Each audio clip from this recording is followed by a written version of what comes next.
Caroline and Chaz both spoke at the service and did extremely well. I know we'd have been proud of them. I actually sought out counsel from all the former living governors when I first announced I was going to run for governor. And Buddy Romer was gracious enough to visit with me, and he was very generous with his time, and he could not have been more pleasant. And that meant a lot to me then, and it means more to me now. And so I would ask the state of Louisiana to please keep the Romer family in your prayers. As for today's announcement, tomorrow the current COVID-19 public health proclamation expires, and the new one will mark a shift in how we anticipate this to play out going forward.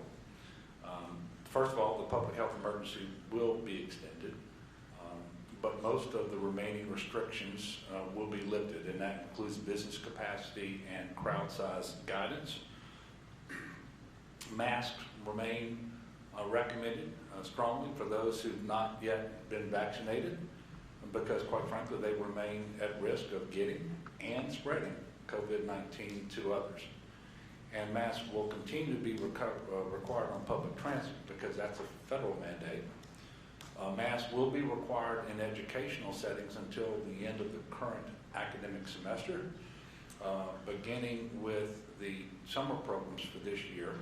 Each school district will set its own mask policies. Licensed healthcare facilities, to include nursing homes, hospitals, and so forth, will continue to require masks because there will be a public health order to that effect. And then going forward also jails and prisons as well. As always, local governments and businesses are allowed and are empowered to set tighter restrictions should they choose to do so. And I would encourage everyone in Louisiana to understand that when you're on private property, you do as the property owner wants you to with respect to these types of things. And many businesses, for whatever reason, will choose to continue to have certain restrictions or mandates in place. And that's particularly true if they're part of a national chain and they just have one policy for the whole country. So if you're visiting a business that requires masks, wear a mask. If you feel more comfortable wearing a mask in public, that's perfectly fine too. For everyone, the last 15 months have been long and trying. It will take some time to transition and to increase our vaccination rate enough that we really can put this pandemic behind us. We're not there yet. But there's no doubt that we are in a better place today than we've been at any point thus far during the pandemic. And that is because of medical science. It's because of research. It's because of the hard work of the healthcare community and the work of the Department of Health and our private partners, the pharmacies, the hospitals and clinics and National Guard, everyone who've administered nearly 3 million doses of the COVID vaccine over the past 5 months. It's because more than 1.6 million Louisianans have at least started the vaccination process in order to protect themselves and their loved ones and the communities, and they're doing their part, quite frankly, to be a good neighbor and help us and the rest of the country move past this pandemic. Over the last couple of weeks, we've had almost 8,600 12 to 15-year-olds avail themselves of the vaccine. And so if your child is in that age group, please reach out to your pediatrician with any questions and schedule vaccination. If you just look back where we were 1 year ago today, we were coming down off of that first initial surge that was so traumatizing. There were 2 more surges that were going to happen where the number of cases, the percent positivity, the number of illnesses and hospitalizations and deaths would go up tremendously. But we are in a much better place. I'll give you the numbers here in just a moment. And the difference is the vaccines, quite simply put. And I think Dr. Candace is going to share more with you in a moment, but we know that they are working. Today, we are reporting 1,043 new cases on 22,907 new tests. Sadly, we are reporting an additional 13 deaths. That obviously hurts. And the grand total thus far during the pandemic is 10,548 Louisianans lost to COVID-19. You know, the deaths are actually harder to accept and understand now because they come months after the vaccine has been available. And we know that the vaccine is effective.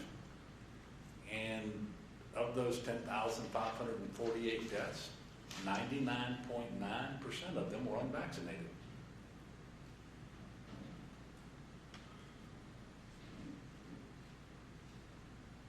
We have seen a steep drop-off in deaths among the older population, and that's quite simply because the highest percentage of people who are vaccinated in the state are those who are older. I think we're right at 75% of those who are 65 and older have at least started their vaccine series, and Dr. Kane will give you more on that in just a moment. We are at an all-time low since the start of the pandemic, and the number of hospitalizations we're reporting today is 269 across the state, 28 of whom are on mechanical ventilators. So you may be wondering, if we're doing so much better and we're 14, 15 months into this now, why do we continue the proclamation?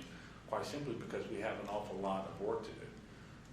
And the public health emergency allows the state to stay in the response mode to support local efforts and make sure that we are moving forward with the required immunizations and testing and the different things that are required every single day. For example, the National Guard.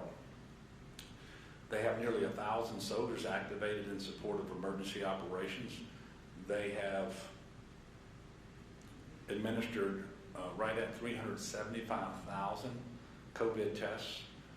They work at food banks. They've packaged about 29 million pounds of food thus far. They've administered nearly 67,000 COVID vaccinations to the public. The Department of Health is also using state assets to respond to COVID, as are a number of other agencies.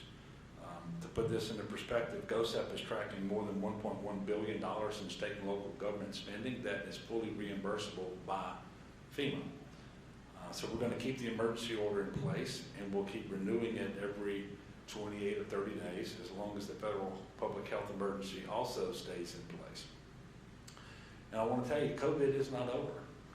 We are not yet on a one-way street that carries us only away from the pandemic. And that's quite simply because we don't yet have the percentage of people vaccinated in Louisiana that we need to have to feel that degree of comfort and confidence. But every day we get a little bit better, and more people are choosing to be vaccinated, but we have a lot of work to do. I anticipate that this may be the last press conference where I discuss the actual emergency orders, because if they change, we'll certainly let you know. But there just isn't a lot left out there to discuss. I will be with you again next week because the session continues next week and the week after as well. So at this point, I'm going to turn it over to Dr. Cantor, and as always, I'd ask you to ask him whatever questions you have while he's up here, and then when he's finished, I'll come back up to wrap up and take your questions as well.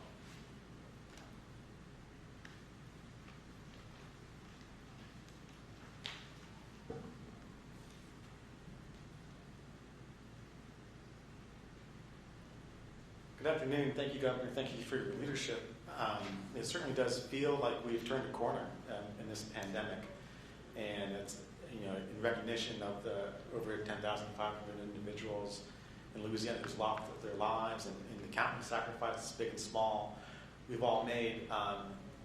It does feel good. I mean, it's turning a corner doesn't mean that you're off the road, and there still is reason to be careful and vigilant, particularly if you are not yet fully vaccinated.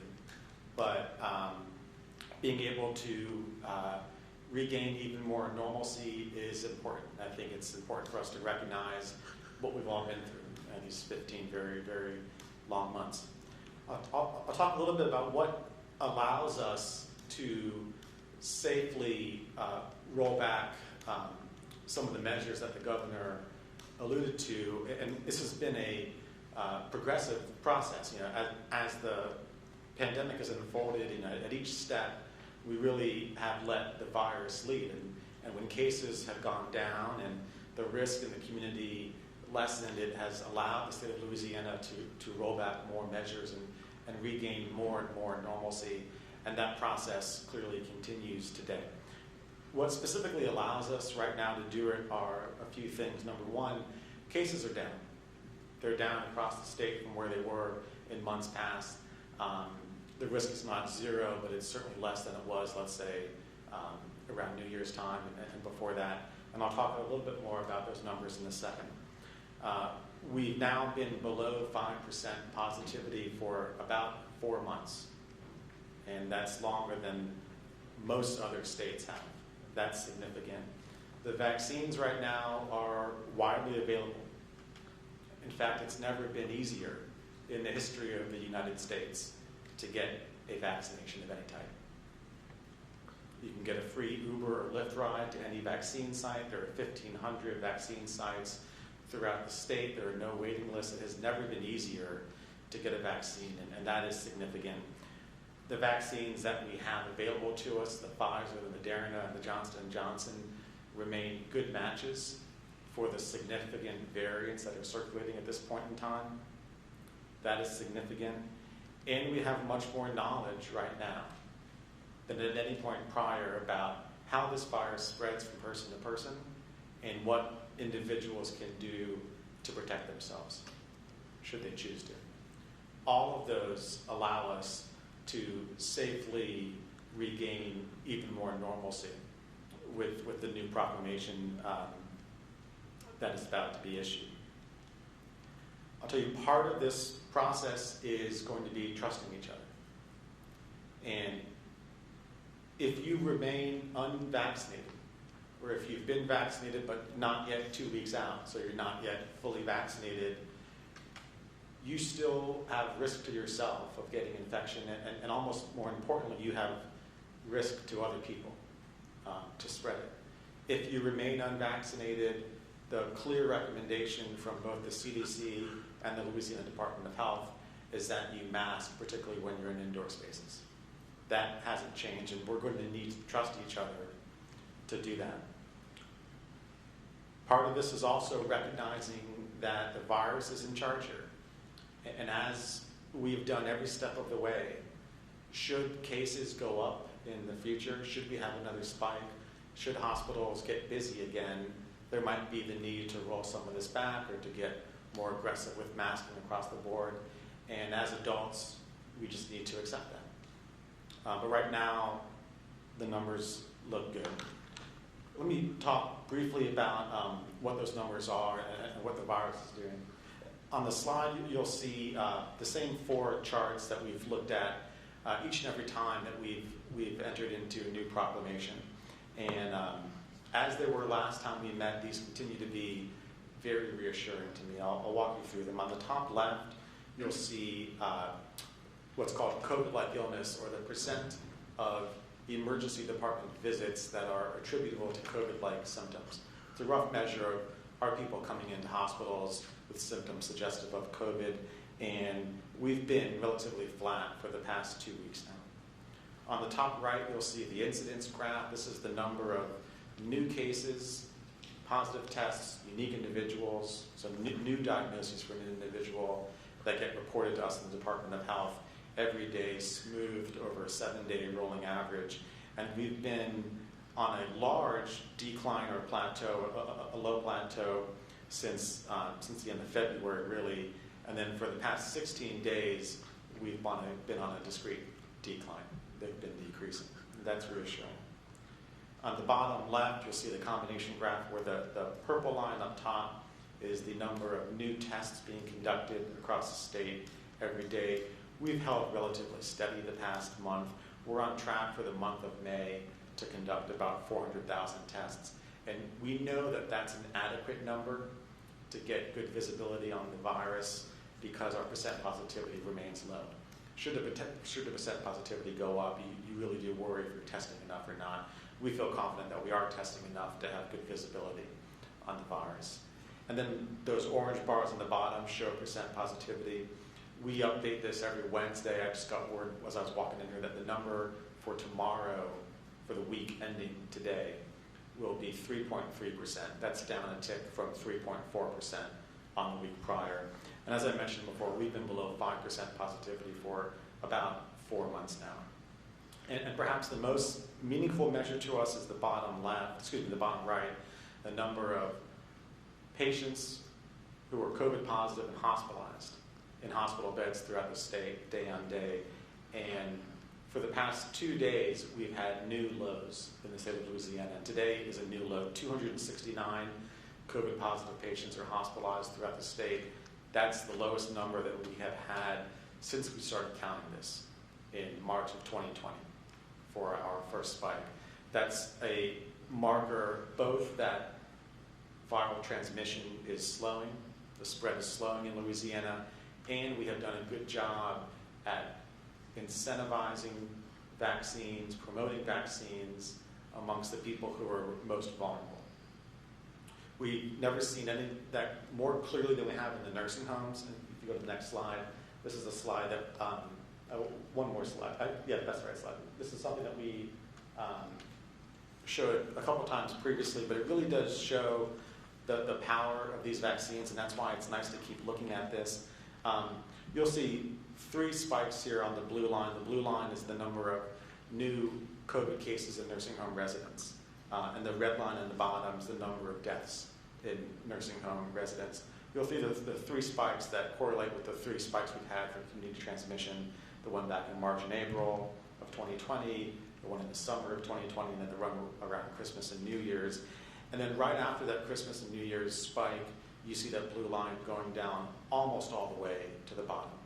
That directly correlates with the increased vaccination coverage amongst nursing home individuals, clearly showing how powerful these vaccines are, and as the governor has mentioned a couple times in the past, in one of the most difficult to control areas there are. Nursing homes are challenging for COVID because it's a close congregate setting where the virus can spread very easily, and the individuals who reside there are amongst the most vulnerable.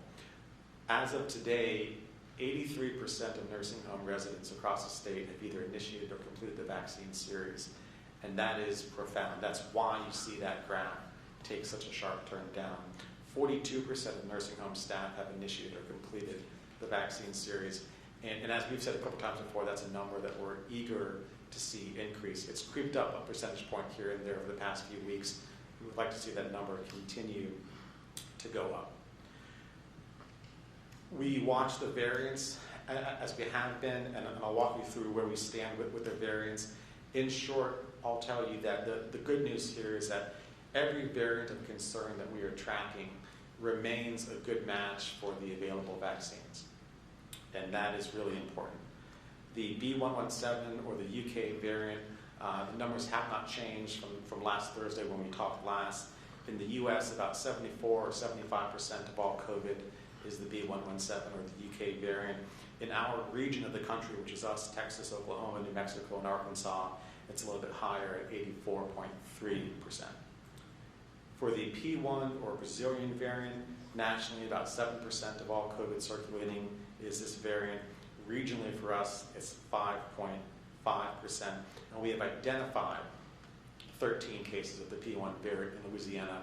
Of course, there's almost by certainty more than that we haven't identified, but we've been able to definitively identify 13 cases. Last week, we announced that we identified the first 2 cases of the B.1.6.1.7 or the India variant. These 2 cases were identified in the greater Shreveport area. Excuse me. Today, we can announce that we've identified a 3rd case of the India or the B.1.6.1.7 variant. This 3rd case is in the greater Alexandria area. Neither of these 3 cases are linked to each other. They're not relatives of each other. I can tell you that none of these three cases have traveled recently outside of the state, which means that in all likelihood they were exposed to the variant here in Louisiana, and we should assume that there's more of this variant circulating than has been formally identified. Importantly, none of these three cases have been vaccinated. And I think that's the take-home message for everyone. The best way to protect against the variants circulating now is to get vaccinated. Along those lines, the best way to protect against variants down the road is to get vaccinated now. And the reason is, every time the virus spreads from one person to another, it has the chance of mutating. Most of the time, those mutations are insignificant and irrelevant. Every now and then, a mutation is not insignificant and gives rise to a new variant of concern. The less people that are vaccinated, the more the virus spreads and the more it has an opportunity to perhaps form a new variant. So really the best way to prevent future variants is for more people to get vaccinated right now. As of today, we have administered over 3 million doses of vaccine in Louisiana. That is a testament to the hard work of providers throughout the state and certainly the National Guard, as the governor had mentioned.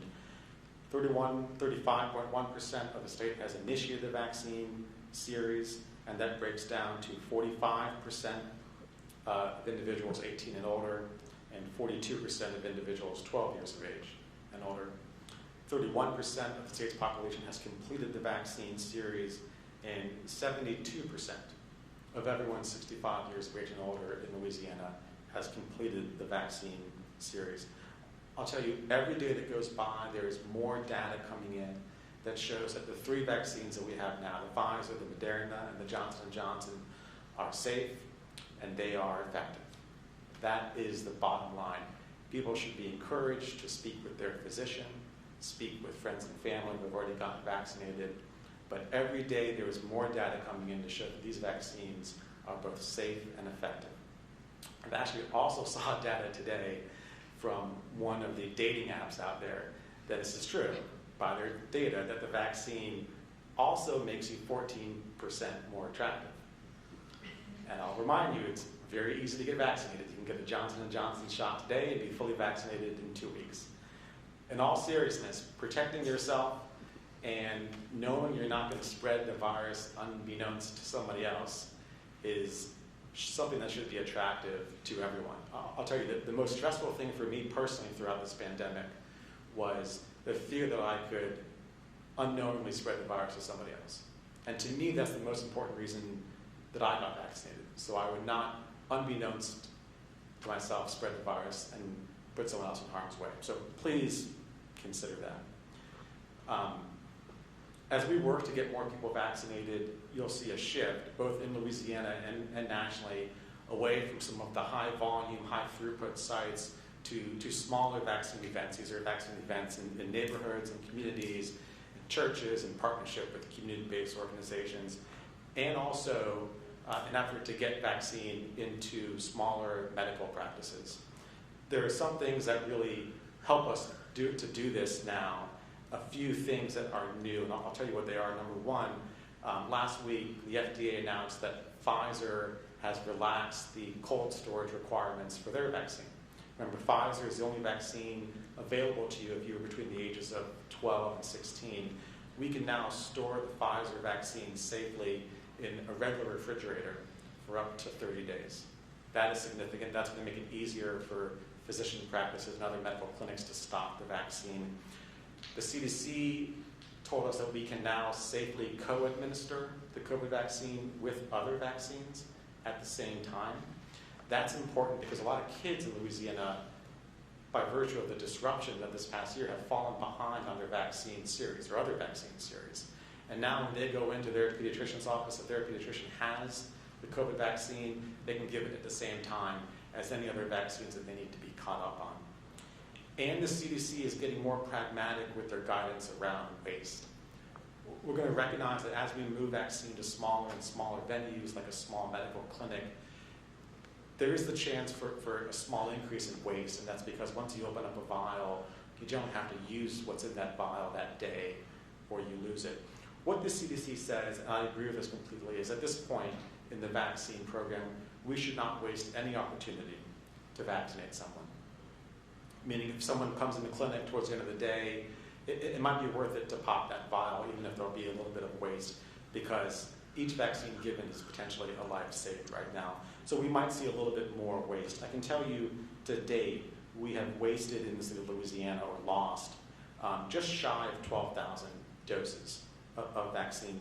That's on 3.85 million doses delivered to the state. So our waste or loss percentage is 0.3%, which is relatively low. I have made an ask to my physician colleagues throughout the state to talk about the COVID vaccine at every clinical encounter, at every opportunity. Because I think a lot of people would benefit from hearing from their doctor what they think about it. I've made that ask to doctors across the state, but what I'd like to ask you is don't wait for your doctor to raise it in conversation. If you have not yet been vaccinated, or if family members of yours have not yet been vaccinated, take the initiative. If you have questions, reach out to your physician or your medical provider. Ask the questions that you need to ask to feel comfortable. I guarantee you're not going to be the first person to ask those questions. I'll pause there. I'd be happy to answer any questions if there are any. Yes, sir. Are you aware of what the timeline is looking like for the other vaccines to be approved for residents 12 years and older? Yeah, absolutely. The question is, when are the other vaccines going to be available for younger individuals? We got some good news late last night. So Moderna announced data on their trial of individuals going down to 12, and their data, from what this is self-reported by the company, so we haven't verified it yet, but it looks very similar to the Pfizer data, which is extremely efficacious and safe for those younger individuals. Moderna plans to make formal application to the FDA to amend their emergency use authorization in the coming weeks, and then we'll see how long it takes the FDA to decide on that. It took about a month for them to render a decision on the Pfizer, so I would expect between 1 or 2 more months' time for us to be able to use Pfizer down to 12 years of age, if the data turns out to be what they reported it to be last night. How about Johnson & Johnson? Haven't heard yet. Yes, sir. How do you think the pandemic will change as the summer months carry on and things get hotter and maybe more people are together inside? I mean, what do you expect to happen? Yeah, that's a great question, and the short answer, in all honesty, is that I don't know. I can tell you how we're going to proceed, and that's letting the virus lead the way and continue to regain normalcy and be prepared to roll back if we need to. One of the concerns of mine is, what happens in the summer months here is analogous to what happens in the winter months up north, which is the weather drives people indoors more, and we know that can increase transmission. So that's a liability for us. On the other hand, what we have going for us is that the vaccines available are plentiful in supply, and there's still a good match for the variants out there. It's really easy to get vaccinated. So I think that's going to be what determines it. I'll tell you, if more vaccinations happen, if more people choose to get vaccinated, and if people follow the guidance, which is if you're not fully vaccinated yet, still wear a mask when you're indoors, I think we're going to be well protected. If either of those two things don't happen, I think we'll be at liability, but we'll have to wait and see what happens. Thank you.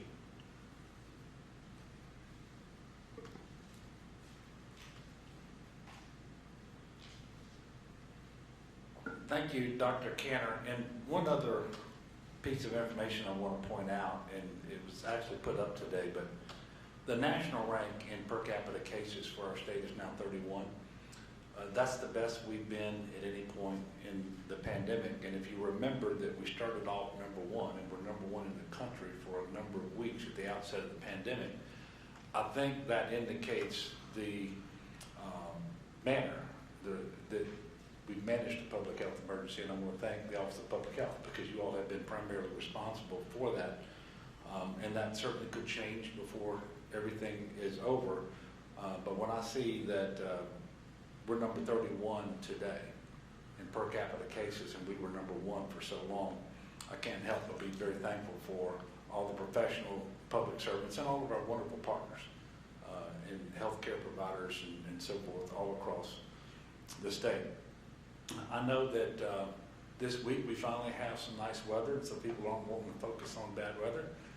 By the way, the weather's good this week, but we still have several parishes in low-lying areas where they're still engaged in a floodlight because of all the rain that we had last week. But hurricane starts 1 week from today.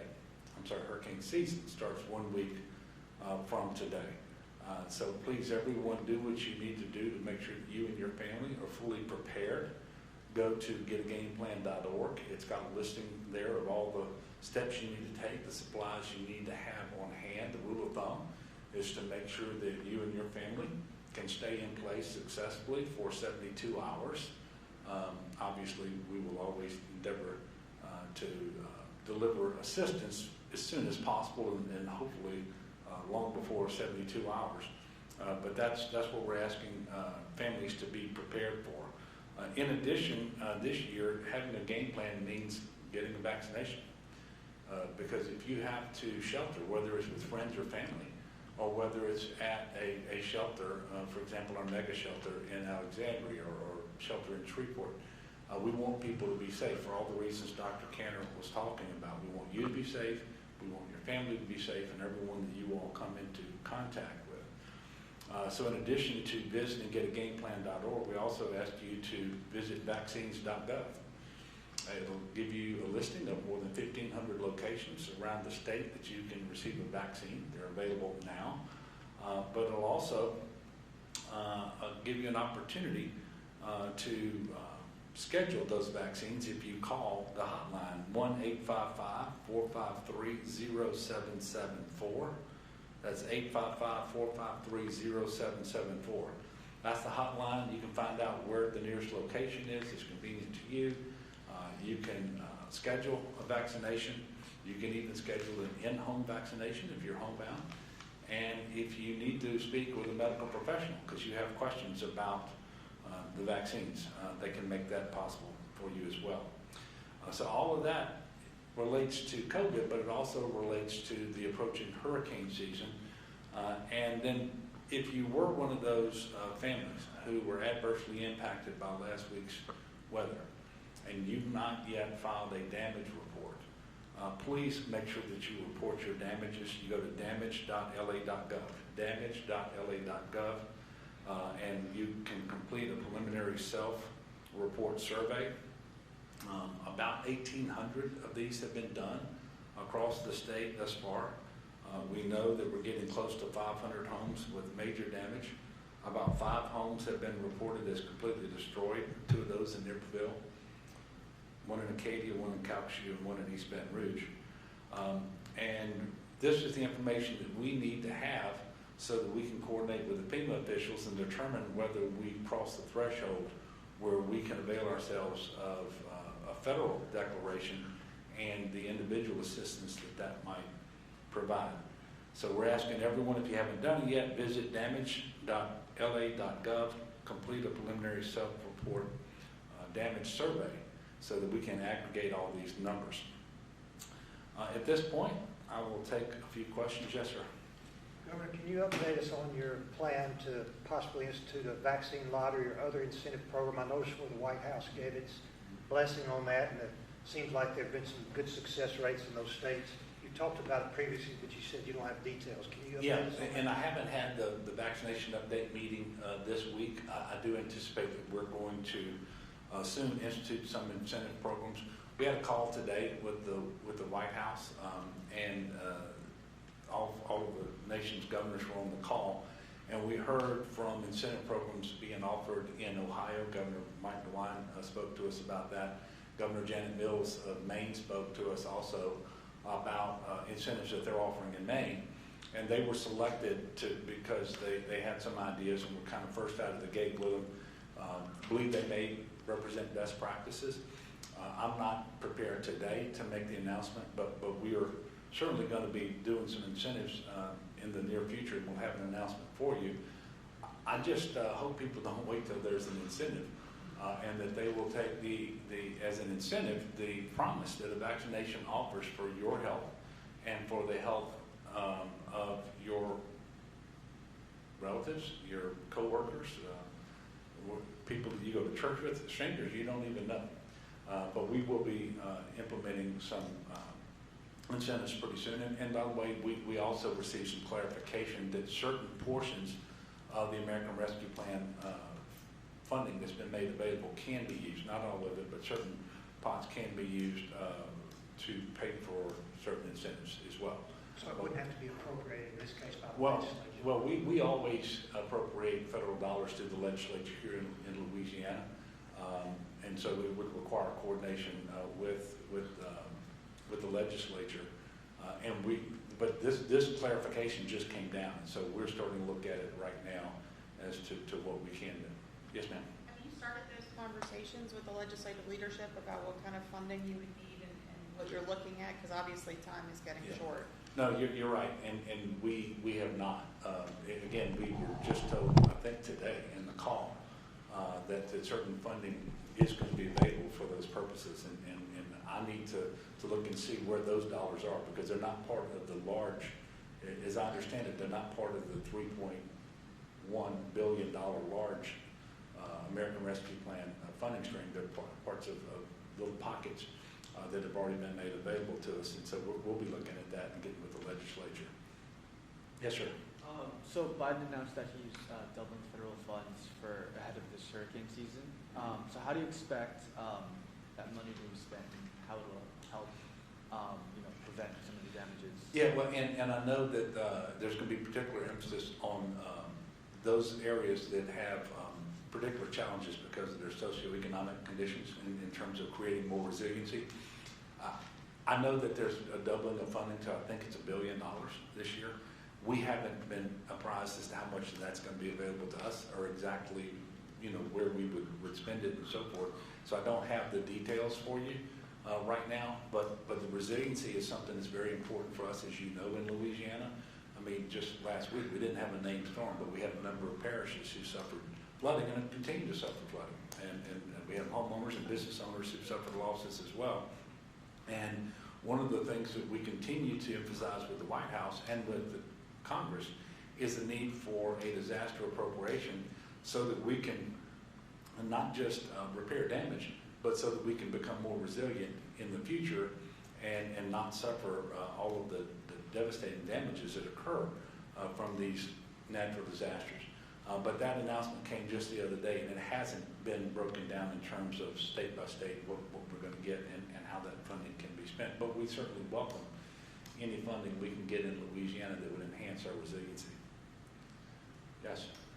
I guess nationally, there's sort of celebration of some kind today about reaching 50% of adults vaccinated. Louisiana's lagging behind, obviously, and nowhere near that number. What do you think that says about Louisiana? And is there any, course correction that you think your administration needs to do to bump that number, or why are we lagging? Well, that's a great question. I guess I would start by saying, why is there more hesitancy here than there is elsewhere? I don't think that's tied to our approach at the state level.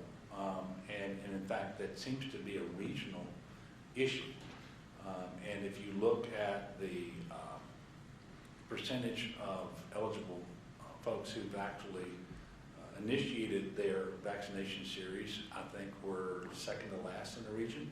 If you look at those who've actually completed the series, we're second or third best, but that's in the region. And admittedly, this is in terms of vaccine utilization, the poorest performing region of the country. So not great numbers by any stretch. All I can tell you is we're working extremely hard every day to make it more accessible, more convenient, to instill more confidence. And quite frankly, we always knew we were going to get to this point. We just hoped and believed it would be much later than it actually came. But making sure, for example, that every physician-patient encounter doesn't just allow for an opportunity for the physician to speak to the patient about the necessity of being vaccinated and how safe and effective they are, but also have that vaccine there so that it can be administered on the spot. Doing that in emergency departments, doing that upon discharge from hospitals for people who are unvaccinated, in all the clinics, including now the pediatric clinics, for example. All the clinics where people who are especially vulnerable to disease have to go. So whether you have heart disease, kidney disease, or diabetes, so we're doing all of those things.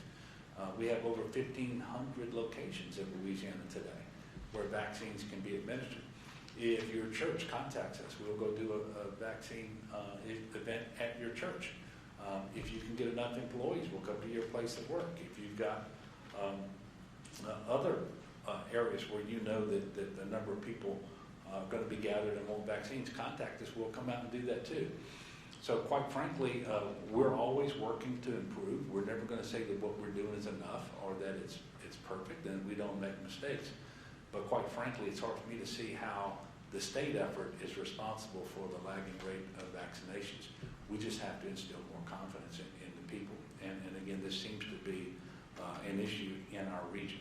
And quite frankly, it's not one that I can explain very well because it's hard for me to understand it. We know that the vaccine is safe and effective. We know it's the way through the pandemic. I mean, just think about that chart I showed you a while ago with nursing homes.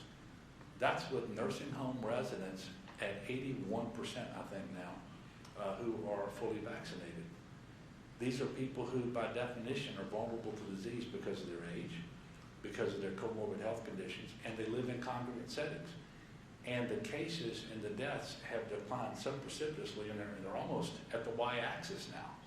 And if that can be achieved at 80% in that setting, just think what will happen if we can get to 60 or 70% overall. And so we're going to continue to work extremely hard, and we're not giving up. It's just harder. And but I will tell you that the people will have to be the ones that ultimately choose to avail themselves of the vaccine. We just want to help them make that decision and make it available to them on the spot when they do make the decision. Last one. Yes, sir. Governor Edwards, last week, Louisiana State Police released the body cam footage in the Ronald Green case, and the world got to see what Louisiana State troopers did on that video. What's your response to that? And do you think their actions were becoming of a Louisiana State trooper? No, I do not, which is why I've always said that after the very first time I watched the video that I found it disturbing. I wouldn't have been disturbed had I thought it was professional, had I thought that those officers had performed as they should. They did not. They don't represent what we aspire to in the state of Louisiana at the Louisiana State Police, especially once Mr. Green was not just in custody, but was restrained. And that's why this matter is under investigation, active investigation by both the district attorney in Union Parish where the incident occurred, but also by the U.S. Department of Justice. And it is regrettable. It is unfortunate, and obviously we have implemented a number of changes with a goal towards making sure that this does not happen again. And so, no, they were not professional. They did not conduct themselves as a law enforcement officer should. And quite frankly, I'm disappointed in officers who were on the scene who didn't intervene as well. That evidence is a lack of professionalism also. Okay, look, thank you all very much. The next press conference will be next week? Thursday? Yeah. All right, so not this Thursday, but next Thursday. We'll see you then. And again, I would ask people to keep the Rummer family in your prayers, and let's pray for one another, and let's get through this pandemic. Let's make sure that we're vaccinated. Thank you all.